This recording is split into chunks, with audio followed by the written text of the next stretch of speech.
धुंधली सुबह की हल्की ठंड में राजीव अपने कमरे की खिड़की के पास खड़ा था। बाहर की हवा में कुछ अधूरी बातें घुल रही थीं और उसका दिल भी उतना ही अधूरा लग रहा था। क्यों सब कुछ मेरे हाथ से फिसल रहा है, उसने खुद से कहा। उसकी शादी, उसका काम और उसका आत्मसम्मान सब कुछ एक ही समय में टूटता हुआ महसूस हो रहा था। राजीव की पत्नी साक्षी अब उसे दूरी बनाने लगी थी। छोटी छोटी बातें लड़ाइयों में बदल जाती थी। ऑफिस में भी वही दबाव और नाकामियों के बीच घिरा हुआ था। हर दिन का काम, हर प्रोजेक्ट, हर मीटिंग सब उसे और भारी महसूस कराता था। काश मैं कुछ और कर पाता, राजीव चुपचाप सोचता रहा। एक दिन उसने अपने पुराने दोस्त की एक बात याद की।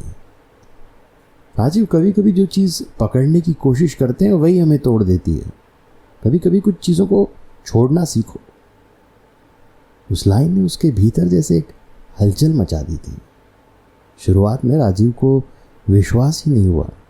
कैसे छोड़ सकता था वो अपने सपनों, अपनी शादी और अपने कामों की चिंता। लेकिन धीरे धीरे उसने समझा कि पकड़ने की कोशिश जितनी ज़्यादा होगी, दुख भी उतना गहरा होगा। राजीव ने पहला कदम उठाया, अपनी भावनाओं को स्वीकार करना।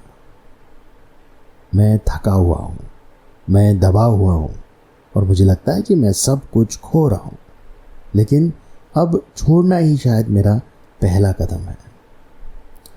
उसने दिन में छोटी छोटी आदतें बदली, सोचना कम, महसूस करना ज़्यादा।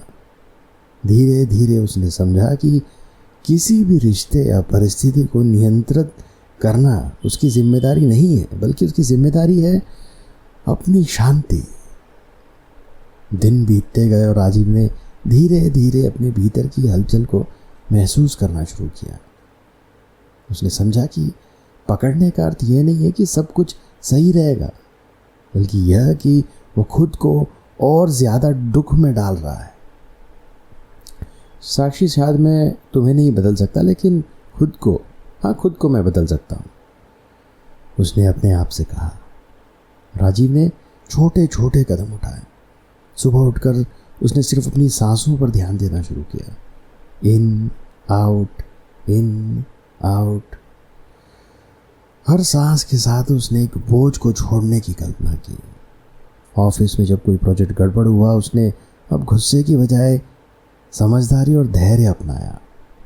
सब कुछ मेरा नियंत्रण नहीं है और शायद ये मेरी ताकत है, उसने धीरे से फुसफुसाया।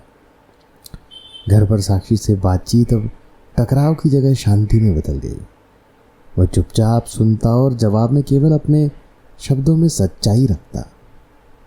उसने जाना कि प्यार पकड़ने से नहीं, छोड़ने से बढ़ता है। धीरे धीरे तनाव कम हुआ और दिल में एक हल्की सी राहत आने लगी।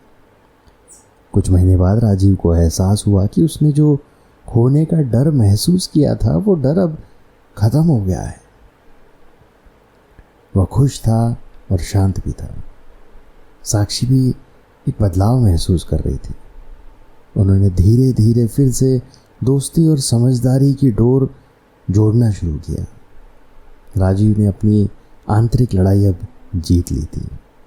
उसने जाना कि जीवन में असली शांति पकड़ने में नहीं, बल्कि छोड़ने में है। मैंने खुद को अपनी शांत और अपनी खुशी को पकड़ लिया है और बाकी सब जो भी होगा उसे भी स्वीकार करूँगा, उसने मुस्कुराते हुए कहा। और इस तरह राजीव की कहानी ने सबको यह सिखाया कि छोड़ने की कला ही सबसे बड़ी जीत है, और जब हम उसे अपनाते हैं तब जीवन खुद हमें अपनी नई राह दिखाता है।